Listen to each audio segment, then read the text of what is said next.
To trash her. OK, I'm done with this. No. Sorry, no. Sorry. So, do you know what? Piers Morgan, co-host of Good Morning Britain, stormed off the set after being called out by the weatherman Alex Beresford. Now, before I get to the clip, I have several other clips here to show you because there's been a lot going on Good Morning Britain since this Oprah interview with Prince Harry and Meghan Markle. So first, of course, I'm not going to, go over all the details in that interview because I assume if you're watching this, you've already watched it.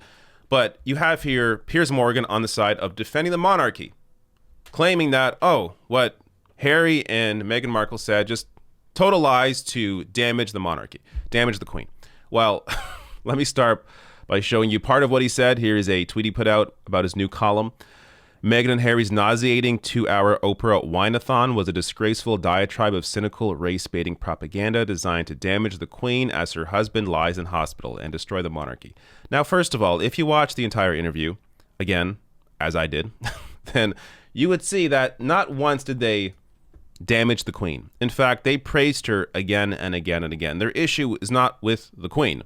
Their issue is with largely the institution and how it operates.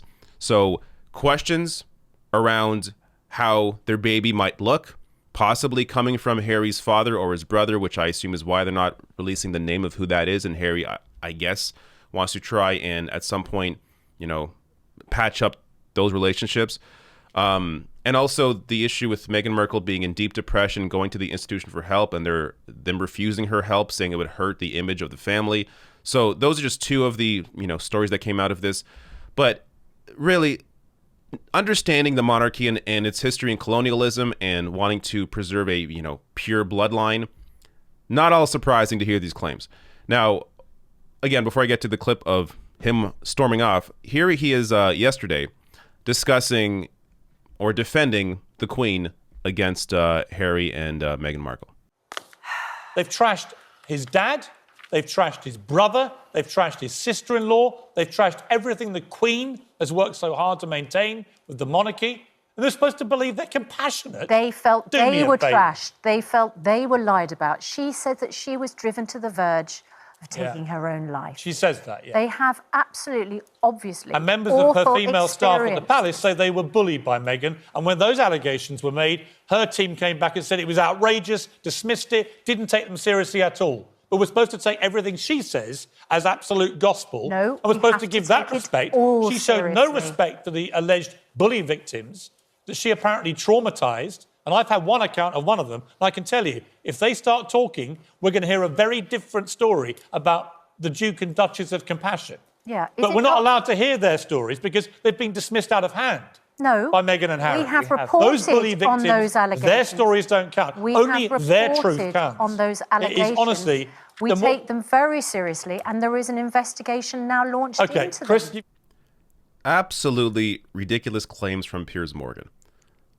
The press has already discussed those stories, if there is any truth to them. And if you watch the interview, you see how the press can completely twist certain stories to actually damage Meghan Markle and Harry, as opposed to what the truth of the story is.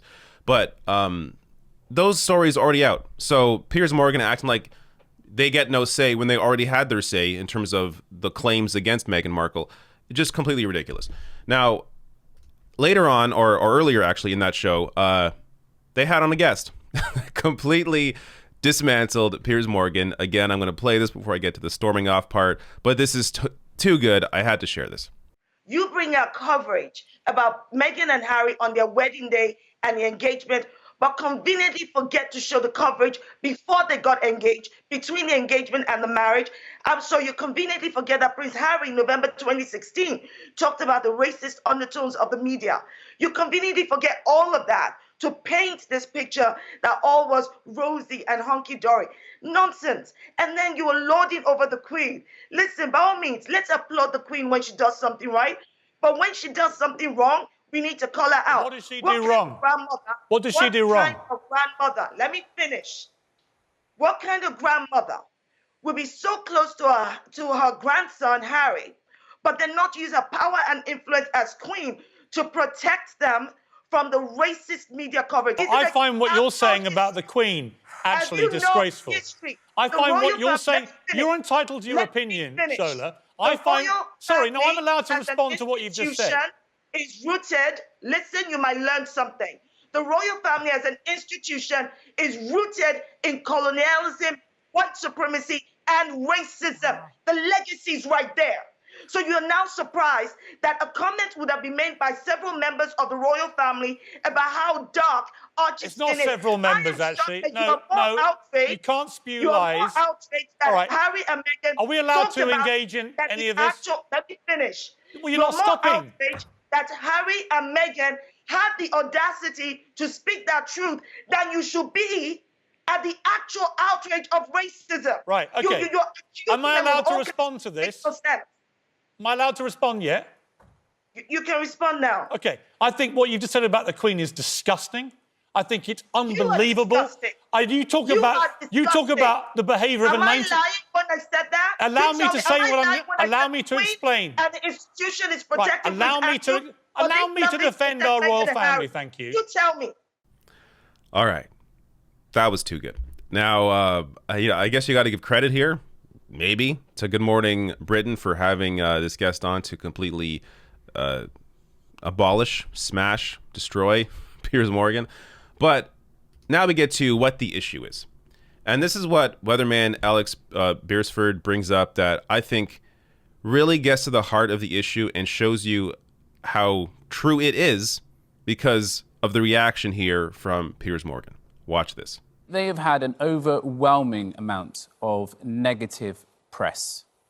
I watched the program yesterday, and yes, they had some great press around the wedding, but what press is going to trash someone's special day? There was bad press around the engagement, before the engagement, and everything that has followed since has been incredibly damaging, quite clearly to Meghan's mental health and also to Harry. And I hear Piers say that, William has gone through the same thing. But do you know what?